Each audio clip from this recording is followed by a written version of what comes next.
Welcome to Business Class, a podcast for people wanting to upgrade their thinking, upgrade their learning, and upgrade their life.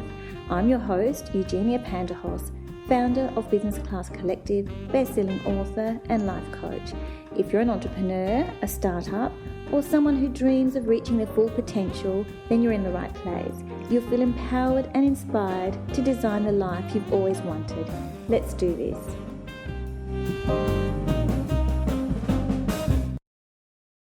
Hello and welcome to the show. I hope you're well.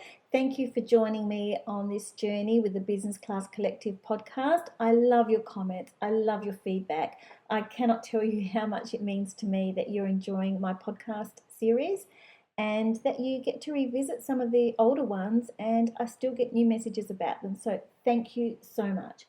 This week I'm thrilled to be bringing to you Gordon Russell, who is a true entrepreneur, someone who is passionate about life, passionate about business, and making a difference in the lives of other people. You're in for a treat, so let's get started. Gordon, welcome to the show. I'm so happy to have you here. Thank you. What did you do today? I went for a counselling session with my counsellor, Sheila, who I've had since 2010, 2011, I think. And she has a very strong feminist base to her counselling and framework. And she helped me through leaving my previous relationship of 33 years. Has had some really useful advice for me, helped me express myself. And I'm feeling like I need her far less and less, but we check in with each other and we're doing well. My life's changed dramatically over that time, for the better. It's interesting. I'm so happy that you were able to share that with us because more often than not, I think men hold on to emotions and challenges and perhaps don't seek the help that they may need to guide them through. And I think women can also fall into that category. I call it emotional constipation. Okay. And it comes with the territory I came from, which was England. In contrast to your background, which is Mediterranean, emotions weren't expressed. Smouldering resentments take place in families. Things are unsaid. Anger busts out. And it's a pretty unsatisfactory way to live. I decided in my late teens to do something about it. That's fantastic. That's brave. And that's going against the stiff upper lip. When I was growing up in the 60s and 70s, there weren't a lot of models for men who shared their inner lives. Yeah, that's a challenge, isn't it? And it's still a problem today. It is. When I grew up, you didn't see men pushing their children around in prams. That's exactly right. That's changed. Hopefully that's an indicator of better things to come. But of course, the Trump election was largely backed by disenfranchised young men who feel that they've been left out. So that's not encouraging at all. And we need to find ways in which we can embrace those young men, a lot of who can't find employment. A lot of the jobs have gone, the entry level, especially for working class lads. And my understanding is the young women from the working class, if you want to call it that, aspire to something better. And so they're not potential partners. So they end up really on the outside, and then they blame the women for that, and they blame the liberals, the small L liberals like me. Yes.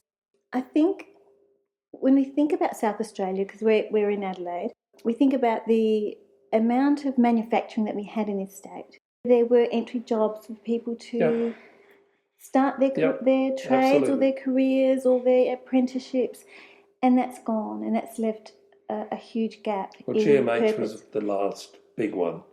And what people don't know is that there isn't just GMH, but there's a multiplier of about 12 around that industry that served GMH.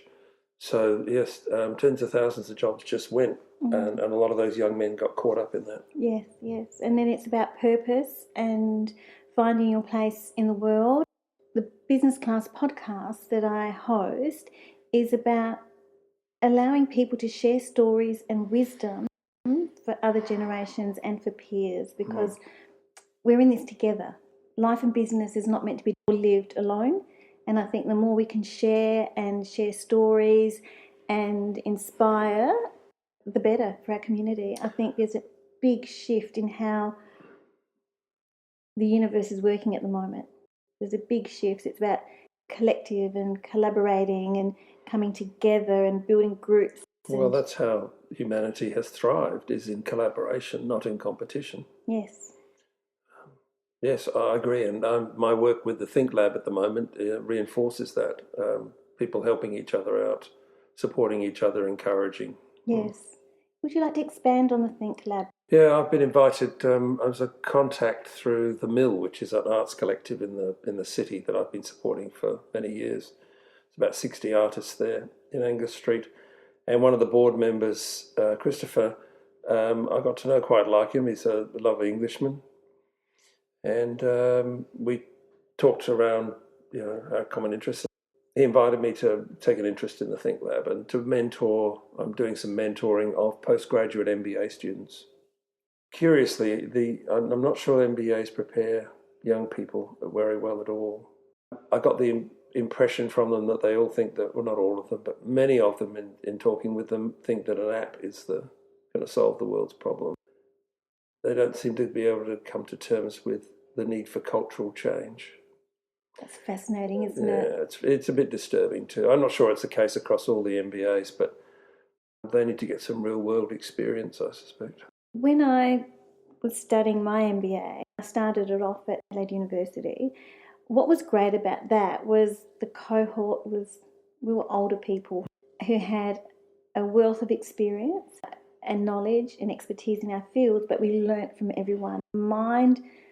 Mining of information from each person there was incredible, and if you added it up, it's like thousands of years really of information that you could actually harness from someone else and learn. I think if you study your degree and go straight to a master's, you don't have the experience or the work experience to say, how could I apply this in the workforce?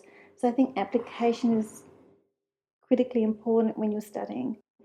We have the example of Warwick Fairfax, who you may not remember, but came back from an MBA at Harvard and ruined Fairfax Press. Wow, okay. Would you like to elaborate? Well, yeah, Not really. well, I think the risk is that we bow to the degree. The risk is that we need to temper that with wisdom. Mm-hmm. And in Warwick's case, he was allowed far too much rein. Experience is the teacher. That's what we need to remember. For me, I tried higher education at one stage back in the late 70s and didn't like it at all, didn't suit me at all. So I'm largely self-taught. I was too. I graduated at 50. Oh, wow. Yeah, so that was a milestone for me. But I was self-taught. I was given my first business book by my first employer when I was 17 years old. And it was The 1 Minute Manager by Ken Blanchard. Oh, yes, I know it. And he said, have a read of this, kid. It's like something out of a movie. It's about 60, 70 pages, if that. And it's not a lot. But back then it was cutting edge and it's still applicable today. But that also ignited a passion for learning about business. So the next book I purchased myself was In Search of Excellence. Oh, right. Tom Peters. Yeah, and I loved... Wasn't that a great book? Oh, fantastic. I love the Nordstrom story with the young man and the helicopter and the order, whatever else that was going on. I know. But that to me was like a mini MBA. That it was book. Exciting. But there was also Bob Ansett's The Custom. Oh, yes. And then there was Flight Centre. The Flight Centre model where they have 7 employees per office because they realised any more than 7, you start to not be productive or the teamwork goes, the buy-in diminishes. Yeah, there's lessons across all these business owners. Yeah, it's always been a passion of mine. So self-taught for a long time. Experience as a teacher. Whatever we learn in life is not lost. So tell me a little bit about your background in life. So you were from England, and when did you come across? I turned 11 when we landed in Perth. It was 1965. So England wasn't a terribly encouraging place to be in at that time. My father worked in London, spent a lot of time commuting, see him go off in the morning, or sometimes I'd go to school at the same time as him, which was and winter would be in the dark, and then I'd come home in the dark and he wasn't home. And yeah, not much of a life. So he decided for a better future for all of us. He had a friend where he worked at Frieden's computing business, up against IBM and all those others, but he worked in London there. A chap called Harry Quick was a friend of his there, a very loud Australian, and Harry actually sang, was an amateur opera singer, and his wife, Aileen, worked for Sadler's Wells. We saw them occasionally, and Harry was very effusive about the idea of Eric and the family moving to Australia. We got met in Outer Harbour when it was 100 degrees Fahrenheit, 36, 37 degrees, and it was October. It was the October long weekend for the Labor Day. I came to Australia. It was going through the Mediterranean was fantastic. So I think I waved to the heel of Italy and the Greek islands. Went through Suez, got shot at. Yemen, Aden, the capital there. Yes, you had to leave all the spotlights off and whatever else off on the boats because they just took pot shots at you. 10 at the time. It was all kind of exciting. It was exotic. Landed at Port Said, which is the head of the Suez Canal, one end of it, and all these young boys trying to sell you things, and the smells, it was all very exotic. And then going through Suez, one of the disturbing things I did notice, which was kind of curious, was what are called SAM missiles, surface-to-air missiles, that the Russians had installed on the Egyptian side of the Suez Canal, all aimed at Israel. They were behind sand dunes, so in the boat, of course, the 1,200 of us, on the Fair Star, you could actually see them from the deck. You could see them. Wow. Yeah, and that was 1965, so the 1967 Yom Kippur War broke out a couple of years later, and Suez was shut down. But it was very exciting. 11 days on the Indian Ocean, flying fish, tropical storms. Yes, and then when we arrived in Adelaide, finally, we got to go in a hostel which was in Elder Park, which is where the festival centre is now. Okay, Probably the Don Dunstan, or the Dunstan Theatre, probably that location. They were wooden huts and whatever else, very nice. We were there for a couple of weeks, and then my parents had bought into a house that the Housing Trust had built in Nova Gardens. It was a bit shocking, but I went from a very Dickensian primary school in England, private, out to a state-run primary school at Camden Park, and that was full of life and energy and sunshine. Seriously, like more relaxed than what I came from in England. Yeah, probably taught you to be adaptable. That's the only, well, that's all you can do. No point in fighting it.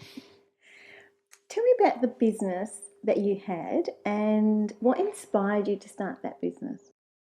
Poverty. I suppose that happens for a lot of business owners. I was poor. I got into the strata management industry in 1988 as an employee, first in a small company dominated by a married couple who were very difficult to work for. So I shifted to the largest one, a strata management company, and took on a full portfolio, had to learn really fast, did reasonably well. Saw that there were lots of things wrong with the way they did things at the time. The opportunity to really computerize was not taken advantage of, and so we were handwriting work orders and stuff. It was all just a bit crazy. So I remember I bought my Macintosh in with an image writer printer. This is late 80s, and started typing up my own minutes and typing up the work orders and all that sort of stuff. I got dissatisfied with the lack of reward for doing a good job there, I suppose, and the poor systems. So I left to go and develop better software for the industry. And so I did that in the early 90s. I left at the beginning of the first Iraq War, the one to free Kuwait. Yes. So I did that, sold the program to many of the strata management firms in South Australia. But of course, one of the problems that Microsoft identified is that if you haven't got a subscription base, in other words, people are paying regularly for the software, then once you've saturated the market, there's no more income. So my expertise was in strata. I had the software, so I set up my own business in 1994, July 1994, with one customer. That's all it takes. I was 40 at the time. If I'd been 50, I couldn't have done it. A lot of long hours, a lot of hard work, a lot of self-belief. One of the things that is a mixed blessing for me is I have enormous confidence in my capacity to do anything, and that can get me into trouble. So I can overextend myself, and I have done that sometimes. Not with the business. Thoroughly threw myself into it. I was with my last partner, Marion, at the time. And yes, I went on to build a business of about 500 clients, groups, 10 of us on the payroll. Then, of course, we went through the global financial crisis. One of the things about the strata management business that's good, though, is the money comes in every month regardless, because it's in a trust account and you get paid on a contract, and contracts usually for a fixed fee, can be hourly, but this is a fixed fee. So every month you draw your funds and you get it. So the global financial crisis caused a lot of stress for our clients who had to sell up, a lot of them. But then we had COVID, and that really put a lot of pressure on and raised the level. I suppose my selling the business is kind of an outcome of that, though I am 70 now. What I've seen is anxiety levels went through the roof. Absolutely. They went through the roof for clients, and they went through the roof for my staff. And I just found that exhausting. I thought it might come good, but it hasn't. A lot of people, given an opportunity, will be disrespectful, argumentative, rude. All of those things have just, the thin veneer of civility in our society has been really tested through the COVID experience. Conspiracies, the internet, the whole thing's just been awful. And for me, I guess I've got to a point in my life where I'm tired and I need to stop. And I don't want to keep on paying attention to the business news, what the latest trends are, people wanting to work from home, all that stuff that goes on day after day. And I need to stop. So I have. I haven't stopped engaging in the community, but I've stopped owning a business. They're the reasons you stopped your business.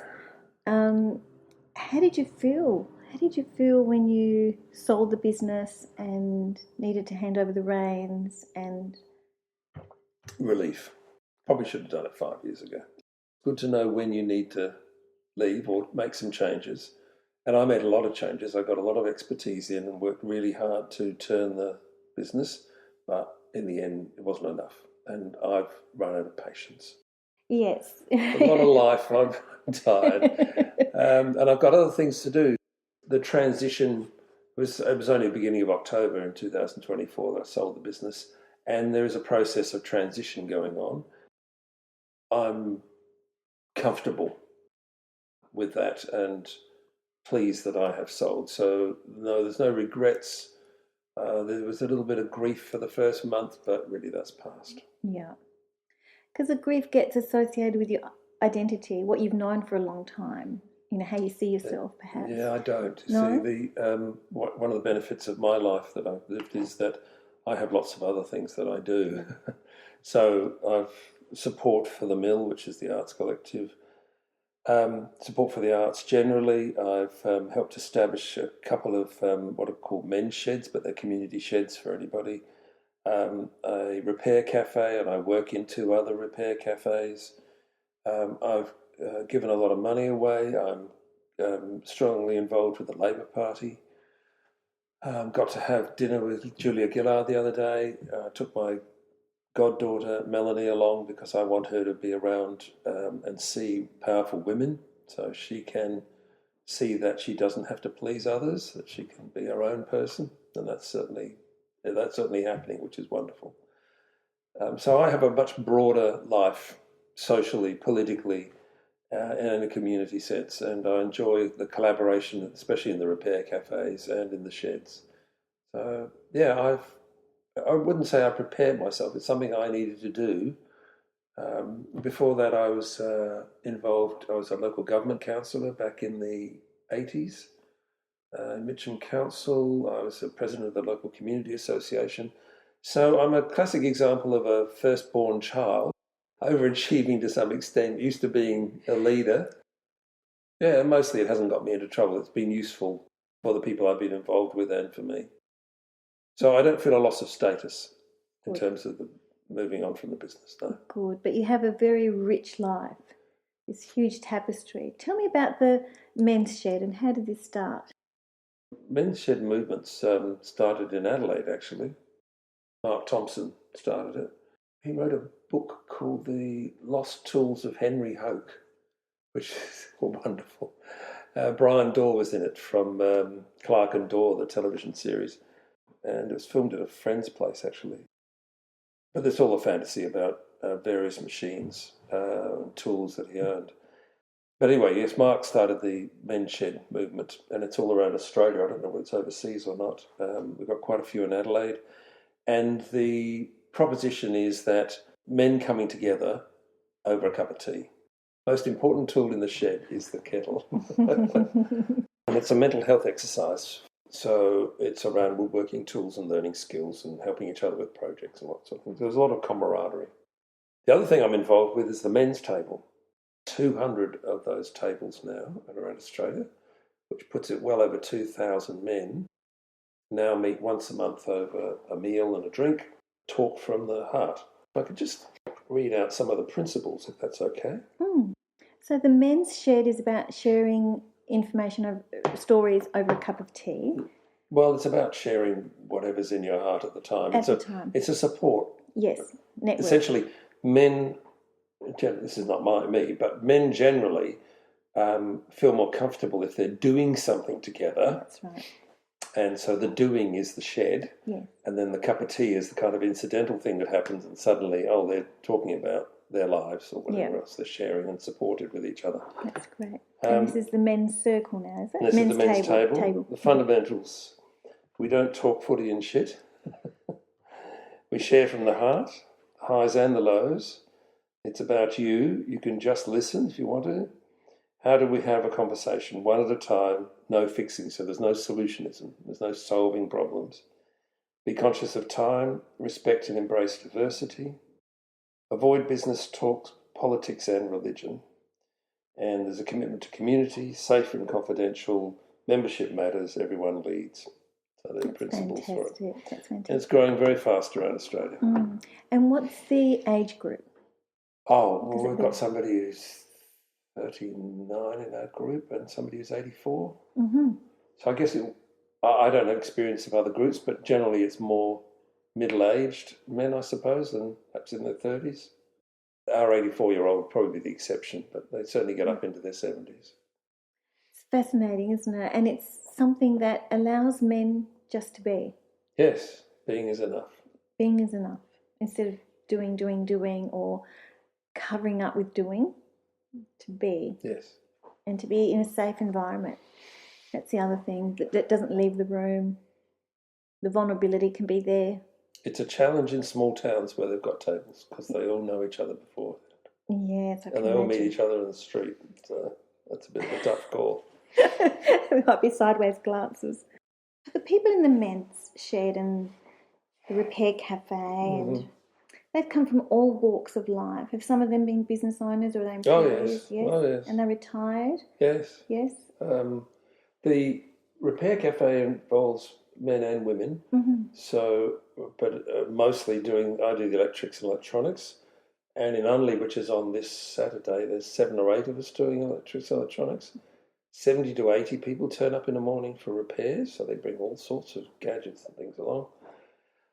And then there's other people doing fabric repairs. That's mostly women doing the fabric repairs. And then there's general repairs. You've got a table that's broken or a chair that's broken or a knife that needs sharpening, those sorts of things. So there's 20 of us volunteers. That's very successful. Mostly older people. They've got the time and the expertise. It's not entirely true. Campbelltown's got some young people doing electrics and electronics. And so has Marino, which I was at on Sunday. I dropped in to say hello and ended up doing some work because they were short of somebody to do electronics. Oh, fantastic. I fixed a young man's 3 remote controls for his Nintendo machines. very happy mother. Oh, I can imagine. I can imagine. So, having those skills, do you teach other people how to do these things? Like, what happens next? Well, he had to do some of the work on Sunday. Yes. So I got him cleaning some bits and pieces that needed to be cleaned because they'd been corroded. Mm-hmm. I remember at Unley we had somebody turn up with a big television, which I did manage to fix. Modern televisions have lots of screws around it. They're big screens. So you might have 40 screws around them, whatever else. Well, I get them to do all that work. I get customers to actually tell me what's happening with the meter for the multimeter, or hold things while I try and manipulate them, or get a cable connected, or whatever else.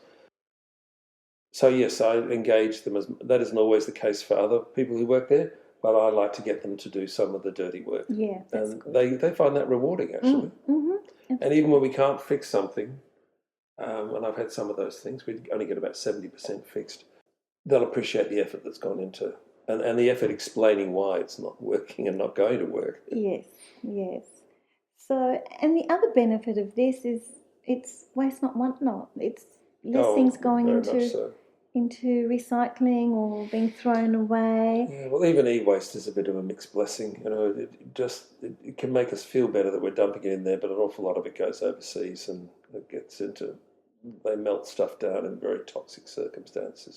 Yeah, so trying to say things from before that. Well, I had some of the most rewarding work with the Repair Cafe is where people are emotionally connected to what they're doing. And so we'll have people come in with something that was their father's or their mother's, and that's a connection for them. There was one where a chap had his father had died 22 years before. 2 years after his death, he took the fan he had in the brass fan, made in the 1930s, 40s, electric fan, took it to pieces with the idea of rebuilding it, and that's where it stopped. It came to me in a reflex paper box. Oh, no. Full of parts. And I took it home because there was no way it was going to be. It needed a lot of work on it. And I got it all working. Fantastic. And the chap bought me a slab of Cooper's Pale Ale, he asked me if he really wanted to give me a gift. Yes. And he was in tears when he picked it up. Oh, how gorgeous. That was his connection with his father, one of his connections. Solid, a physical connection with his father. Yeah. A lovely old guy in his 80s turned up with a Marantz amplifier from the 1970s, and he loved this. It's a top-end amplifier, usually a gold finish on them.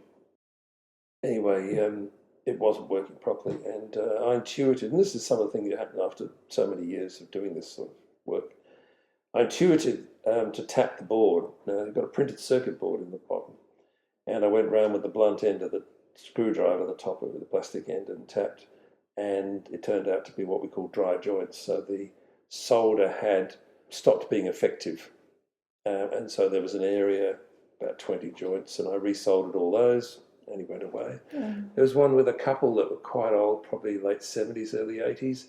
They had a Hanamex, back from the 70s, a blow heater that you put on the floor, and it was coloured orange. Oh, definitely from the 70s. And it was winter, so we get seasonal work to do, fans in summer and heaters in winter. And I managed to fix that fan for them so they could keep warm. And they obviously weren't well off. So how special is that? Yeah, so there's some of that is really, it is special. And how long have you been doing this, Gordon? Well, about 3 years now. Fantastic. And you've been meeting so many people. Yes, all walks of life. And all of that. Yeah. We get repeat customers too. Yes. Gordon, you fixed my blah, blah, blah. And I'm thinking, I don't remember. When I go home, it's like a blur. It's just a blur. Unless I look at because they take photographs of us when we fix things. Yes. I think, oh, yes, I did that. That's fantastic. It's so very rewarding. Yeah. I took a toaster in. We love toasters are a mixed blessing. You took a toaster to which one? And it couldn't be fixed because of the way it was sealed at the bottom. It's designed for the disposable market, unfortunately. But yes, I did try. I tried my best.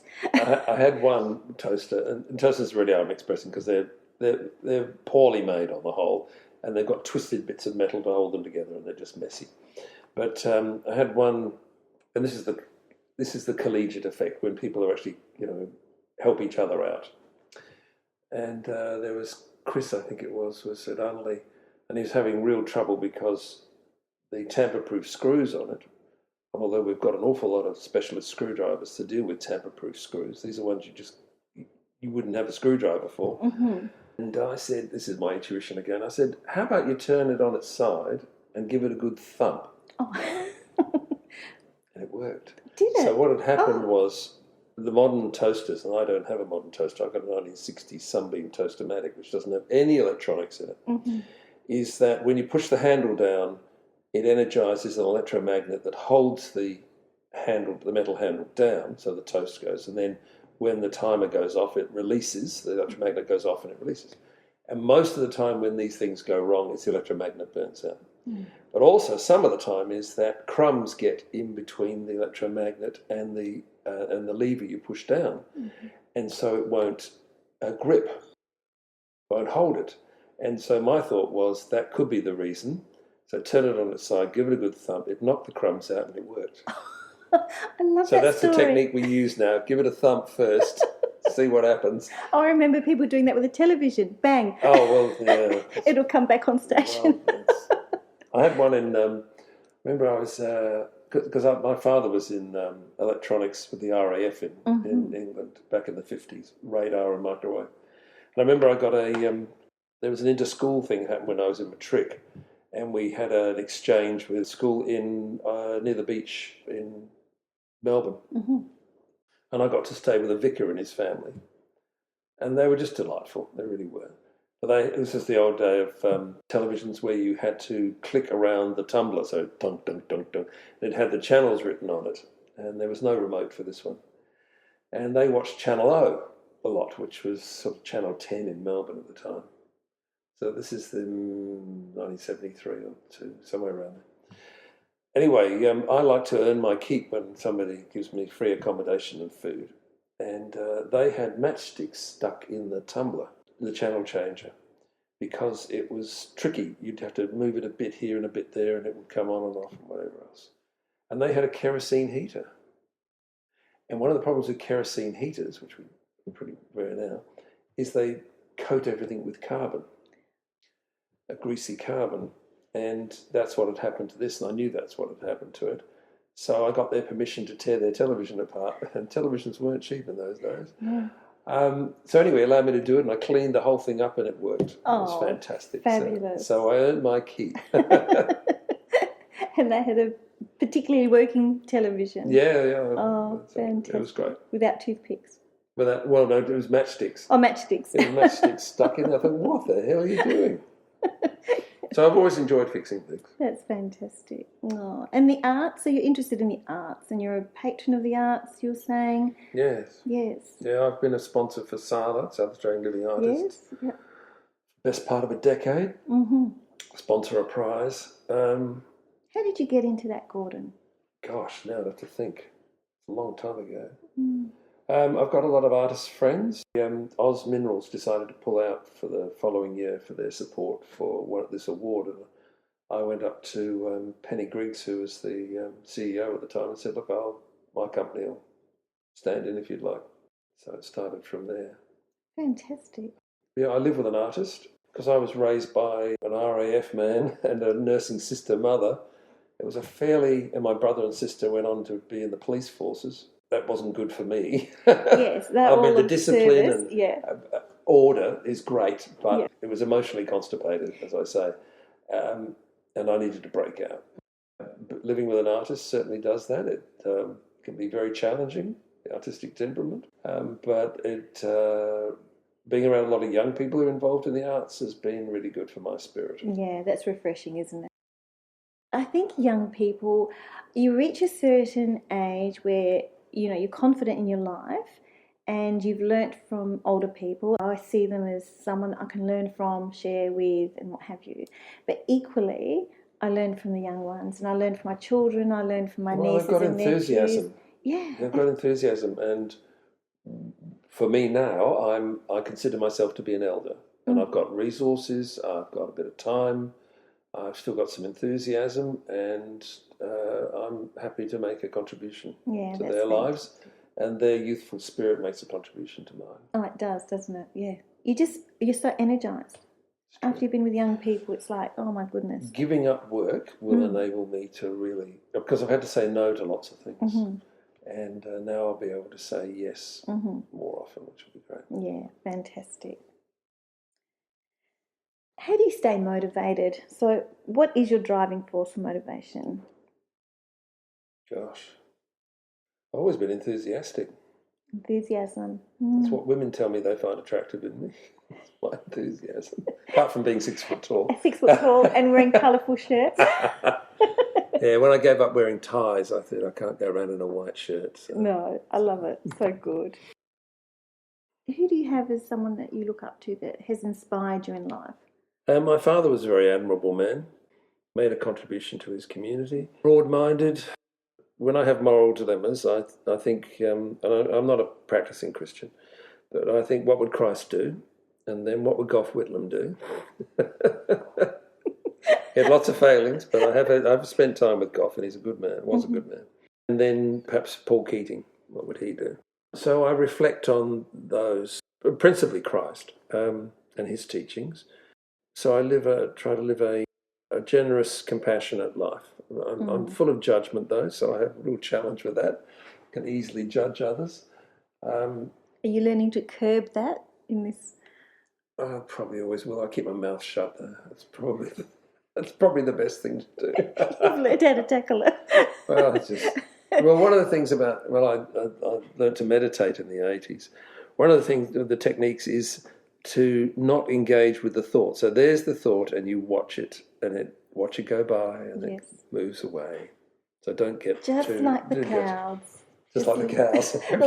like the clouds. Oh, clouds, yes, the clouds move away. Just like the clouds. Yeah, the clouds move away.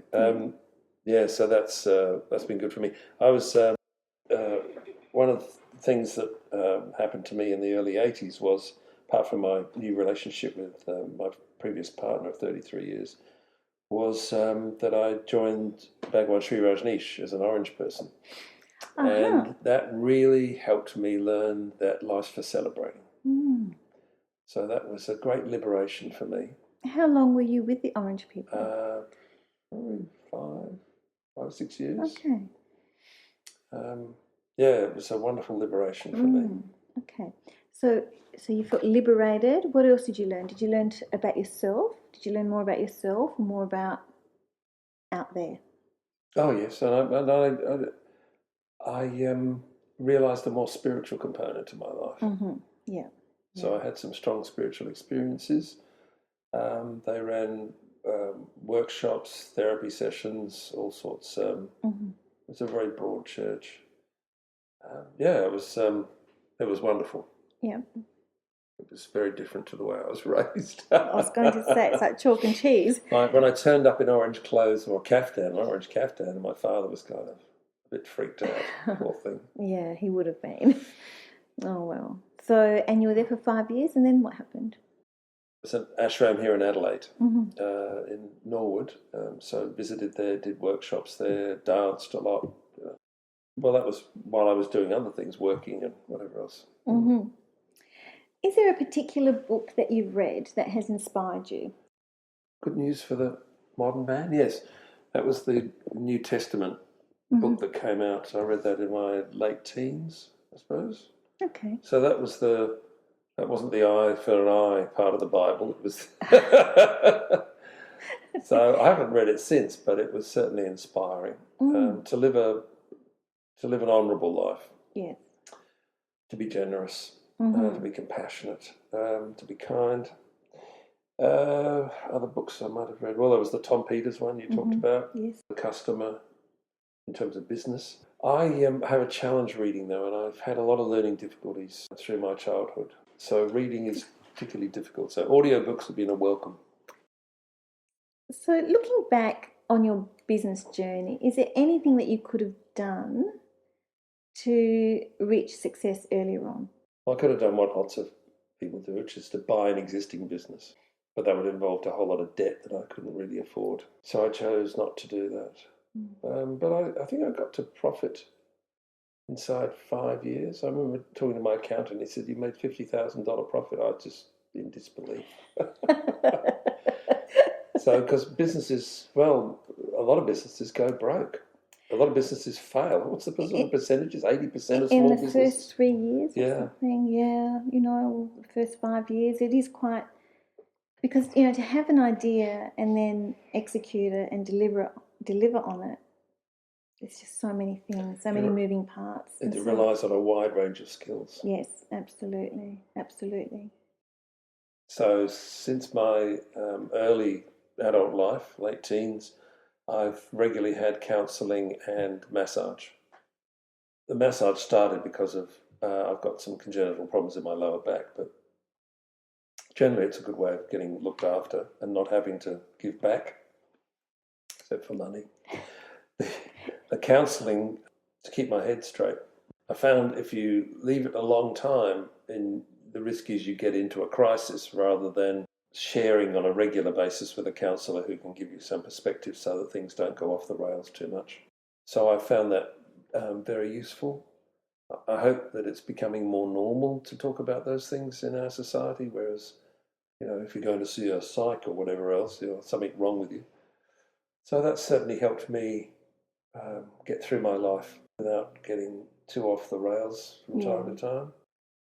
There's always struggles, and it's good to have somebody you can go and share with who will help reframe things sometimes, or just be an ear to listen without any consequences. They're not your partner, they're not a friend.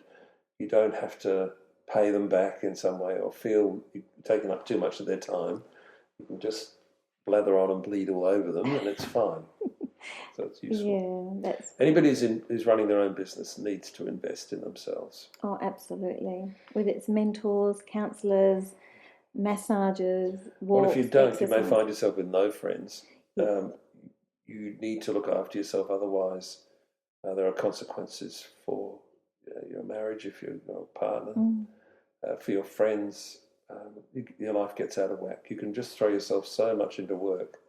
I remember I used to just collapse on the couch at 9:30 at night and go to sleep.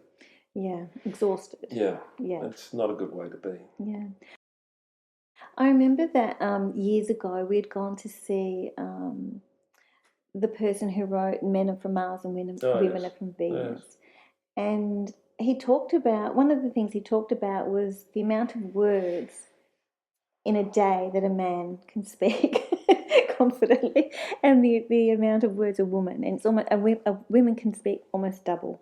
So men come to the end of the workday, and usually there's not much more. And if they've given so much more of themselves at work, there's not much more to share at the end of the day.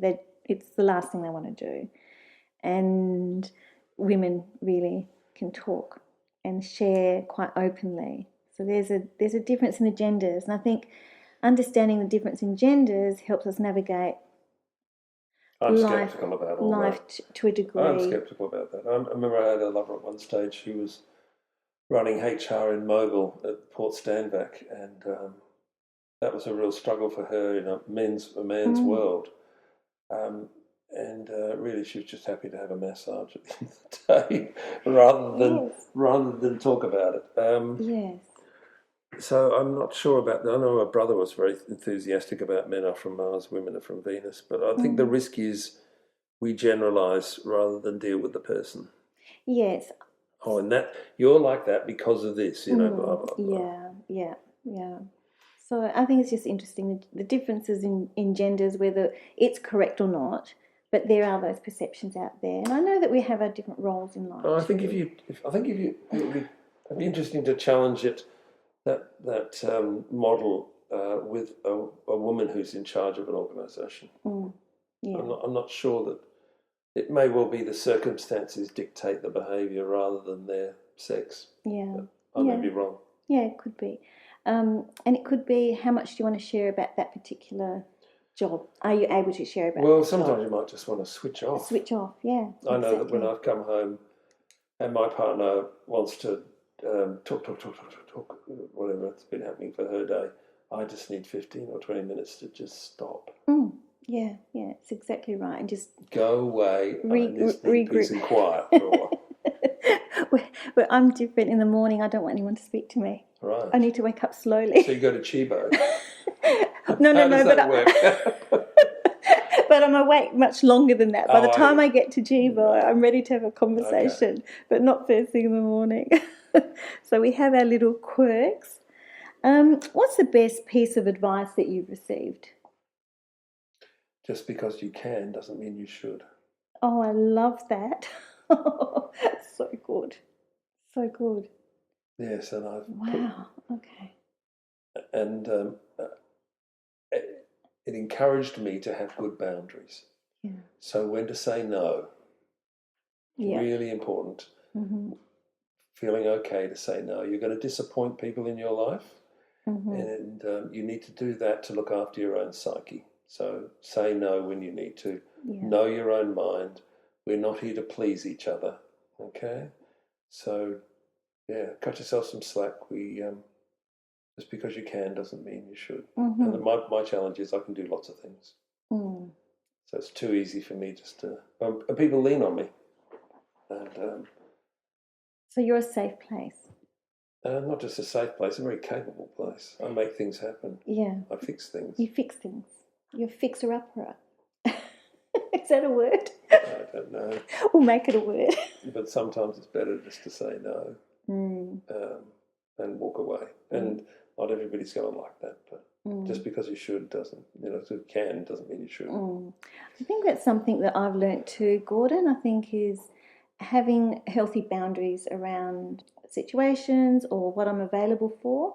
Like, I'll always help someone, but then I've got to work out if I'm helping and that thing's not getting resolved, it can't be mine to own. So it's about knowing what's yours to own. You can be there for a friend or a situation. You can end up just being a crutch, and they'll just keep on complaining rather than take responsibility for the situation and stop being a victim. Because we can all choose to be the victim or the victor of our narrative, of our story. Well, I choose to take responsibility for my life. That's been seriously liberating to do that, and I've been doing that for a very long time. Yeah, it's great, isn't it? Well, you've got power then. I remember asking my father what the most important thing in life is, and his response was the ability to choose. That generation, they went through World War II, and so choices were taken away. So then choice became so important. Medical research shows the more choices people have in their lives, the healthier they are and the longer they live. So people who've got very little choice in their lives tend to have worse health outcomes. And control is part of that. So if you're in a work environment where you have extremely limited or no control at all, like working for Amazon, then the health outcomes for you are not good. Having autonomy, having choices. Having a say. And not being micromanaged. Oh, that's oppressive. I've never done that. No. You've got to give people the skills to develop as workers and staff and contributing to the company and the culture. What advice would you give to your younger self? I know this is an important one for lots of people. Cut yourself some slack, don't blame yourself, blah, blah, blah, blah, blah. The thing is, I'm white, Anglo-Saxon, Protestant male. I mean, for God's sake. In middle class. Eldest son. And, an eldest son. I mean, good grief, we rule the world. What's there to complain about or worry? A lot of things just fell into my lap. I've lived a blessed life. So would I have a different approach? Would I advise myself, counsel myself or something else? I can't really think of anything that I'd want to change about my attitude to life. I really have. Remember, my parents left with my siblings for Port Lincoln when I was 19, and I was busting to get out in the world, and I just grasped it with both hands and got on with it. It was exciting. It was scary, but it was exciting. Yeah, scary, exciting. You believe in yourself. Oh, yes. Capable. Yeah, have a go. And the adventure begins. Yeah, so I haven't got a lot of self-doubt. So I think that's one thing I know about you, Gordon. I think you're very confident. Can make me arrogant, and I am arrogant to some extent. That's just part of it. So self-awareness is good. The ability to reflect. The ability to reflect. Really important. It's really important. And to know where your strengths and weaknesses are. Yes, my arrogance. I don't downplay it. I don't sort of beat myself up for being arrogant sometimes. Generally, I'm not, but self-belief can sort of run into arrogance. Gordon, we're going to go through 22 questions. Oh my God! Yes, one-word answers. Oh, you're ambitious. One-word answers. What makes you smile? Joy of life, sunshine. What's your favourite cuisine? Apple crumble and hot apple crumble and custard. If you could travel anywhere in the world, where would it be? I can, and I'm happy here in Adelaide. Do you prefer to text or call? I suppose mostly what I do is text. Do you play a musical instrument? Do you sing or hum? I was in a choir, a trade union choir back in the early 2000s. And I have done singing training, so it is gorgeous. I don't play a musical instrument, but on Sunday I'll be listening to jazz at the Mother Vine in the evening. I've got some lovely friends who play musical instruments, especially the saxophone. Oh, so, yes. Beautiful. But I haven't.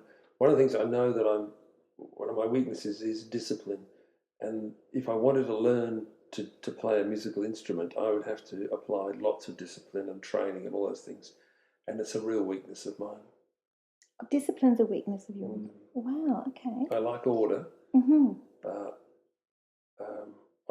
it has to be an imperative to do it. And music, there's not enough imperative. It's an option, but I'm not going to spend years learning how to play an instrument. I'd rather go and listen to somebody else and enjoy their company. Yes. Do you prefer white wine, red wine, champagne, or another drink? I like a pale ale. I like a stout. I like my beers to be, my ales to be just a bit below room temperature and full of flavour. Okay. What's your biggest strength?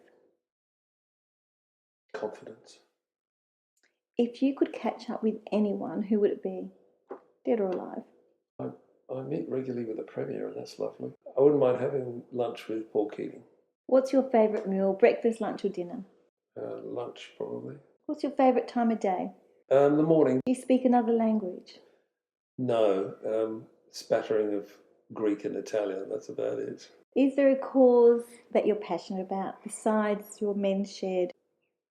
Justice. And if you could have 3 guests at your table, who would they be? Don Dunstan. I have been at his restaurant when he was serving me. Bless him. Also did an advertisement with him once. They had to put him on a box because he's so much shorter than me. I bought his. I paid for his shorts, his pink shorts. Yeah. I bought them for the History Trust. Did you? So they're on exhibition at the Art Gallery at the moment. Fantastic! I remember those pink shorts. Yeah. So I've got a friend who runs the History Trust, and he rang me up and said, "Gordon, can you help?" So I bought those. So that was good. At my table, well, probably Greg Mackey would be good. Gough talks too much. He's esoteric too. He wants to talk about the standardisation of the railways or something or other. They used to say about Gough that he'd come to the opening of a fridge door.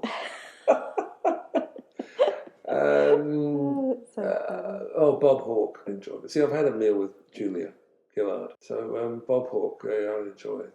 How would you like to be remembered? A generous, strong, helpful man with a good heart. I think that sums it up. Is there anything else that you'd like to share with our audience, Gordon? Oh, we've got an audience. Oh, we have an audience. God. Oh, my goodness. We have an audience. This podcast goes all over the world. Does it really? Wow. I used to have a radio program with Carol Whitelock on ABC Radio for some years. So good. About men's issues. Yeah. What to say? Have a go. Have a go. Dive in the deep end. Mm-hmm. I found that works for relationships and it works for business. Mm-hmm. Have the courage, but also have the courage to reach out for help. Can't do it on your own. I think that's a lovely place to end our podcast. Thank you, Gordon. I truly appreciate your time. It's okay. I hope you've had a wonderful time listening to the interview with Gordon Russell. He is a true entrepreneur. He is someone who's making a difference in the lives of others. And that's so remarkable and commendable. We had lots of fun, as you will tell, as you can tell. We've had a few laughs along the way. And Gordon has been very generous in the stories that he has shared, and I'm very grateful to him. If you would like to share this interview or any of the other interviews I've conducted, please feel free to do that. On another note, visit my website to learn about how I can help you with starting your business or growing your business. There's an e-course for entrepreneurs in 3 tiers. There's Living a Life of Inspiration, a philosophical book to get you thinking, and there's one-on-one consulting. So tune in to all the episodes, visit the website and see what suits you. Feel free to reach out to me and let's make a plan for your future. Until next time. You've been listening to Business Class presented by Eugenia Panterhos, founder of Business Class Collective. If you haven't yet, go to Apple Podcast, subscribe, rate and review this podcast. Share the love and let your family and friends know too. You can follow Business Class Collective on Instagram and Facebook. Join me next time.